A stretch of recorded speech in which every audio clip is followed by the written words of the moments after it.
Which positions must Brandon Beane avoid in the NFL draft? And should we turn a blind eye if the right guy falls to the Bills? Let's talk about it. You're watching Buffalo Live. Buffalo Bills football. Buffalo Bills football. Hello, everyone, and welcome to Buffalo Live, your one-stop shop for live professional play-by-play reaction to every Buffalo Bills game, plus some draft discussion, off-season discussion, and free agency talk. Grateful you're here with us today. Yesterday, we talked about some positions that the Bills should get a look at, including wide receiver. We talked running back, defensive tackle, defensive end. On today's show, some of what we're going to talk about is going to be great if you are a psychotic Bills fan like me, because we will hit on positions like the fullback, the backup quarterback, the kicker, the long snapper. So if you are not like me, then you might want to just tune out for this one. But we're going to look at, again, positions that the Bills are pretty set on and don't need to look at in this upcoming draft. And we will do so kind of in a similar way that we did last episode by looking at the guys that are on the active roster, their contracts, their expiration dates on those contracts, the ages of these position groups. So it's funny, as I was thinking more about yesterday's episode, I thought that, this is kind of a silly exercise because I was thinking about Poona Ford and how the Bills were looking at defensive tackle last year, and defensive tackle didn't really fall to them. And so consequently, they signed Poona Ford like right after day 3 ended, or maybe it was like as it was ending. And Brandon Beane said, this was a position we were targeting, but the right guy didn't fall to us, and so Poona was on the streets, and so we signed him. So it feels a little bit like a silly exercise, predicting the positions that will get drafted just based on the factors we're talking about. But again, it is just a silly exercise, right?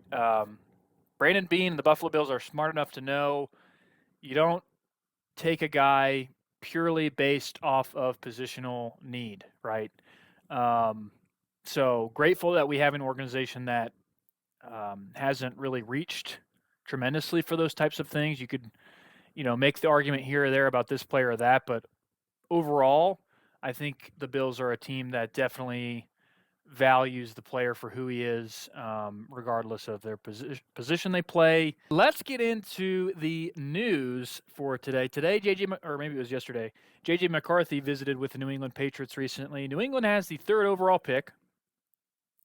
And when I saw this, I honestly loved it. I would love for the Patriots to draft McCarthy over Drake May or Jaden Daniels. I think that he is the worst of the 3. No disrespect to him, but I just don't think he has all the tools and intangibles that those other 2 guys have. So I am fine with the Patriots selecting J.J. McCarthy at number 3 overall. T. Higgins now expects to play for Cincinnati after requesting a trade earlier this offseason. The Bengals have him franchise tagged, so it's looking like Higgins will just play on the tag. So, again, on the franchise tag, it's up to the Bengals whether or not they're going to, move Higgins or not this offseason. He's not a free agent, obviously. He has been franchise tagged. So, he is anticipating playing for the Bengals this coming season. The Bills started offseason workouts today. Every team that didn't have a new head coach, started off-season workouts today. For every team that does have a new head coach, they started 2 weeks ago. And these are voluntary. They're just strength and conditioning workouts. So we'll do 9 weeks of these workouts voluntary, and that will take us right into mini camps.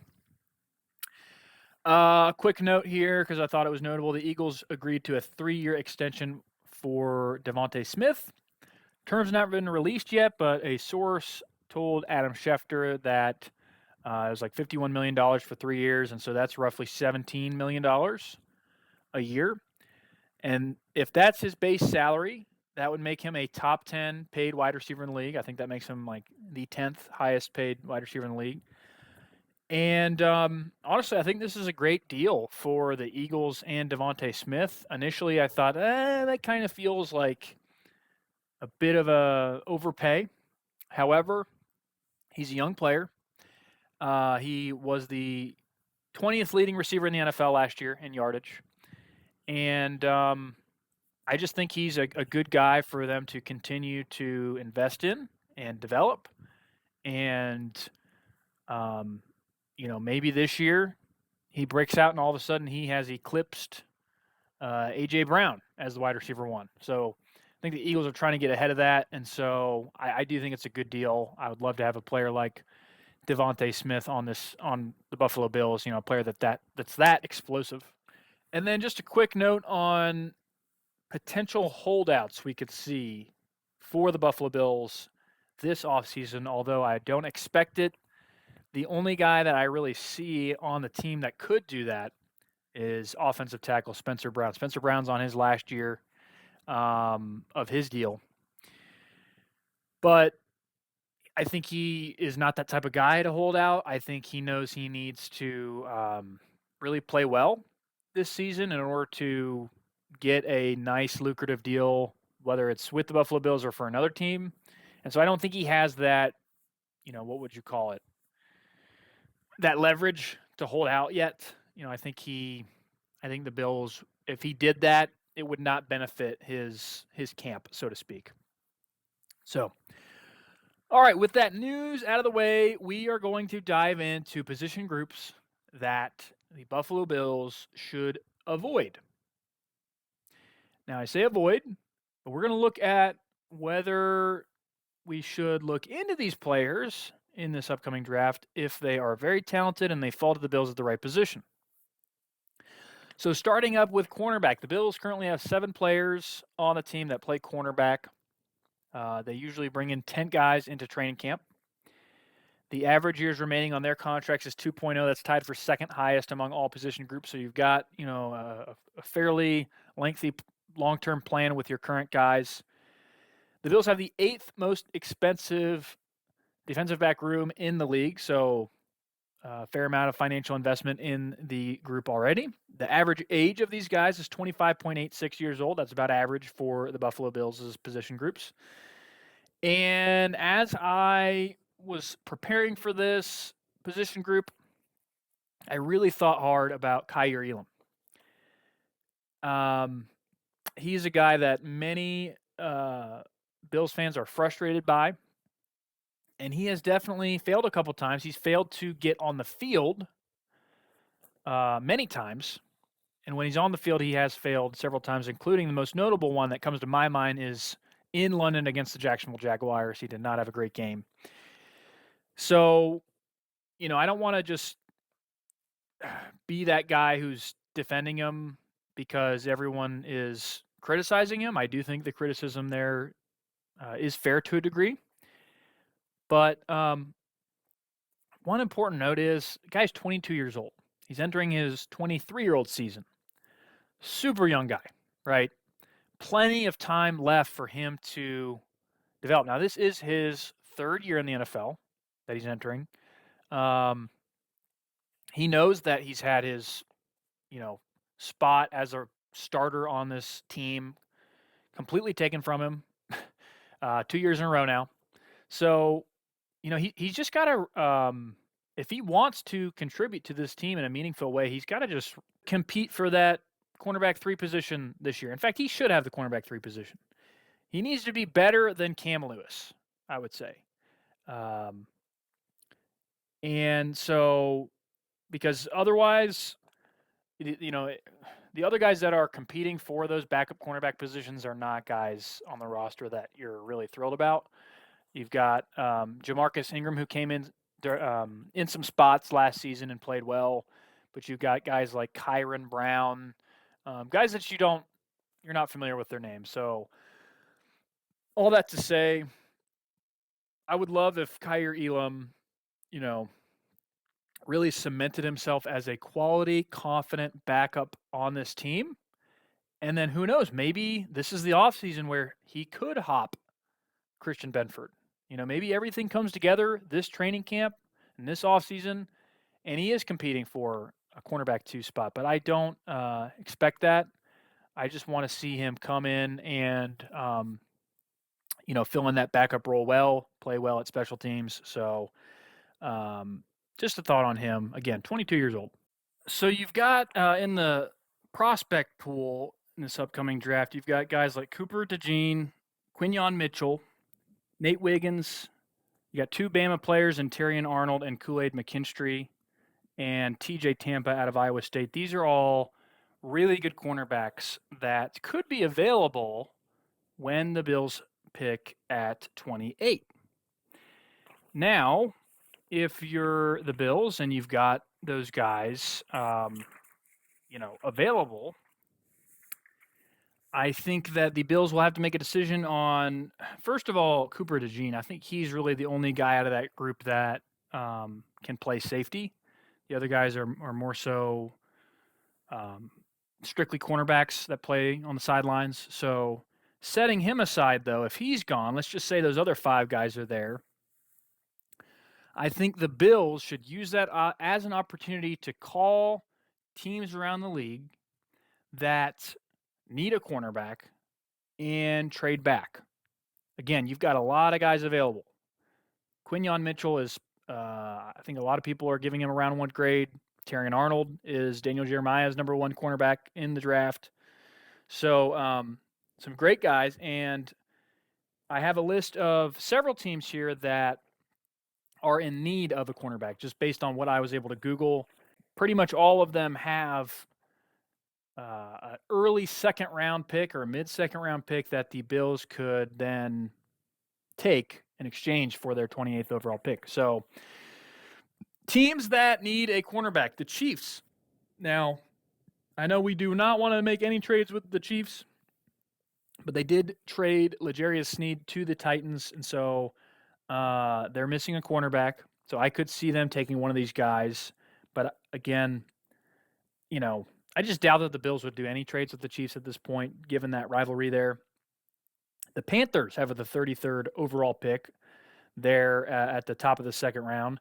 The Packers have the 41st overall pick. The Texans, 42nd. Again, all teams that need a cornerback. Raiders with the 44th.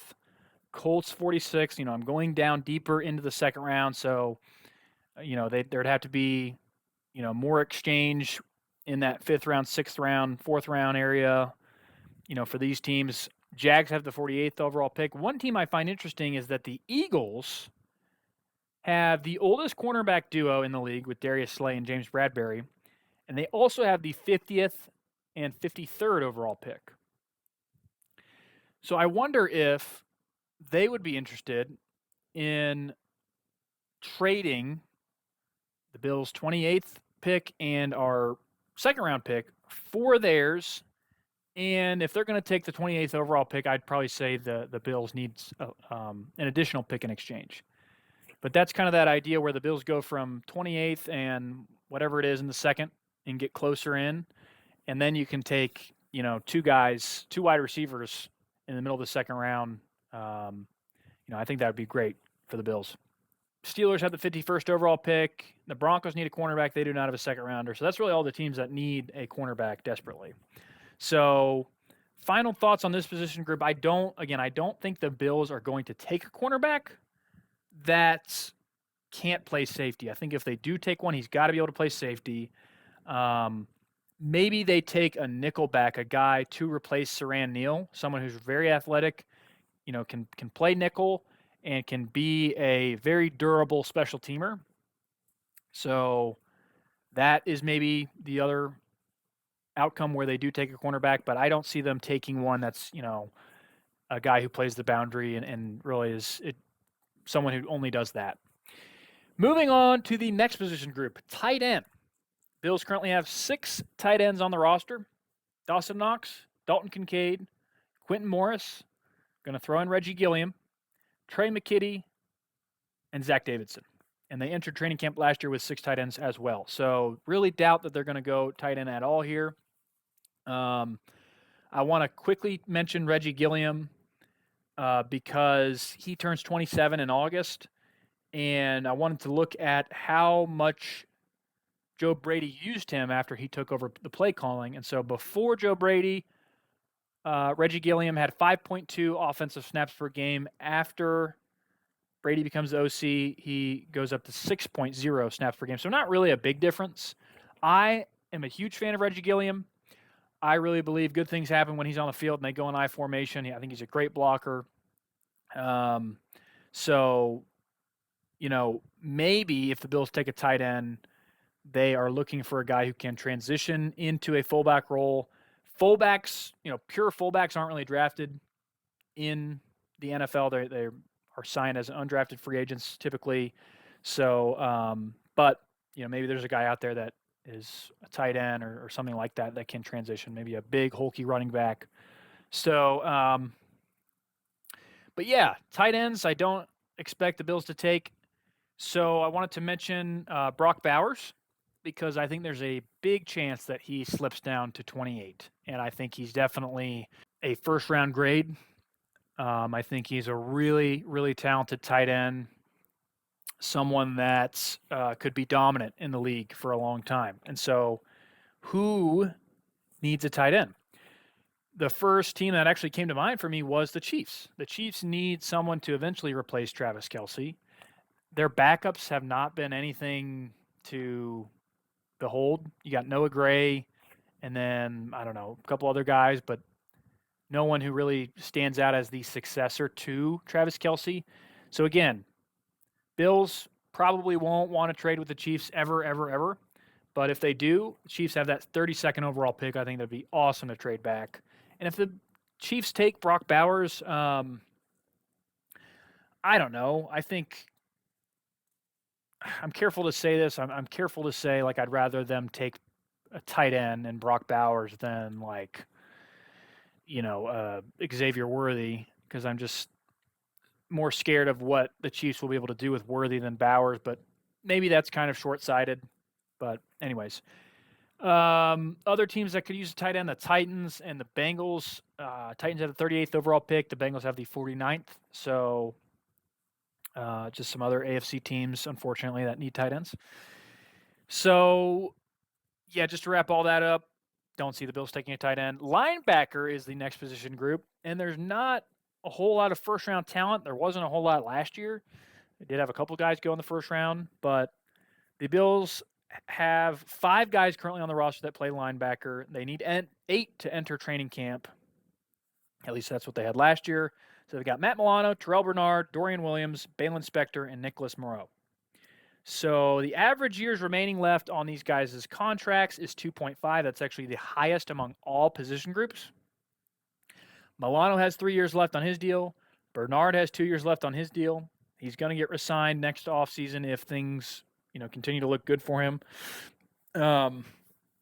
So I really don't think that the Bills are going to take a linebacker. I saw some website saying that the Bills need a linebacker, and I just don't think that at all.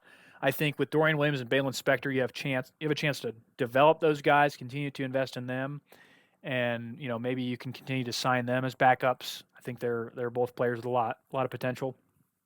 So I don't expect any linebackers chosen in the draft. Maybe a special teamer, especially with the new kickoff rules, how they're kind of more up close and personal, less, distance to cover. That's kind of more conducive to a linebacker who's able to shed blocks better than a cornerback would. But overall, not expecting a linebacker. I want to quickly mention the specialists. So Tyler Bass has 4 years left on his deal.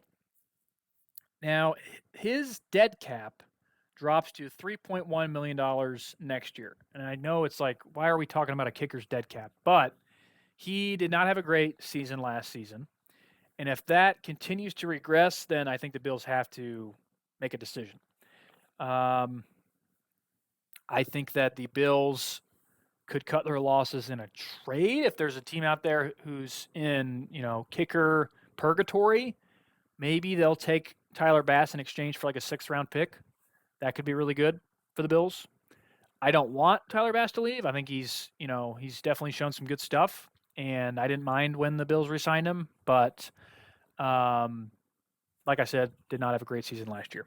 So the Bills have 2 punters currently on the roster with Sam Martin and Matt Hawk. Sam Martin played every game last season, 34 years old.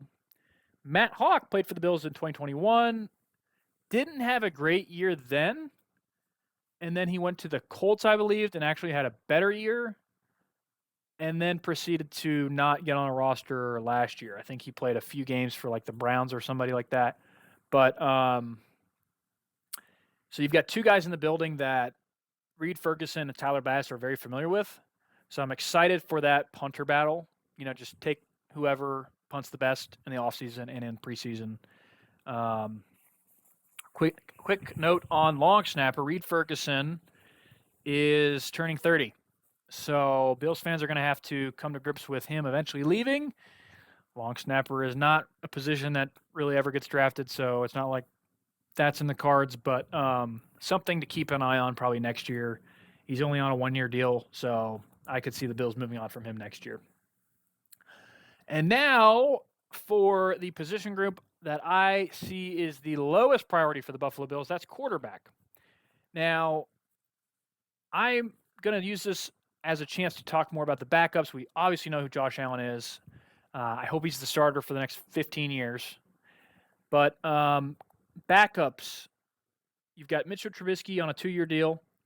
You've got Shane Buechele, who signed back in January to a 1-year future deal, and he spent the entire offseason last year on the practice squad. So the Bills must have liked what they saw from him enough to sign him back to the team this year on a 1-year deal.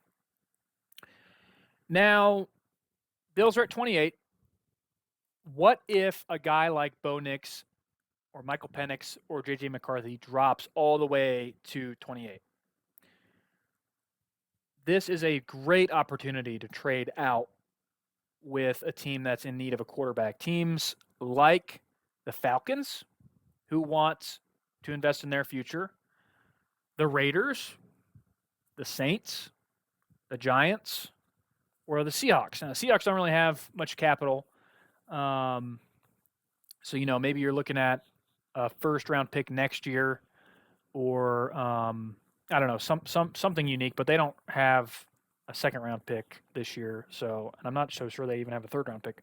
But anyways, you can trade back with those teams and be pretty high up in the second round, or it's probably, I would say, in the middle of the second round, with the 43rd overall pick with the Falcons. Raiders have the 44th, Saints have the 45th, Giants have the 47th. So that's an excellent opportunity. If a quarterback is still on the market there, then Bills could trade back. Final thought on the quarterback room. I expect the Bills to, if they, if Shane, this is kind of negated if the Bills continue to see great things out of Shane Buechele in practice and in training camp. But if he's not the guy and he doesn't look like a guy who can compete for the backup role at some point, then I could see the Bills drafting a quarterback next year to compete with Mitchell Trubisky for the backup role. Trubisky's dead cap next year is actually only $750,000, so that's definitely affordable.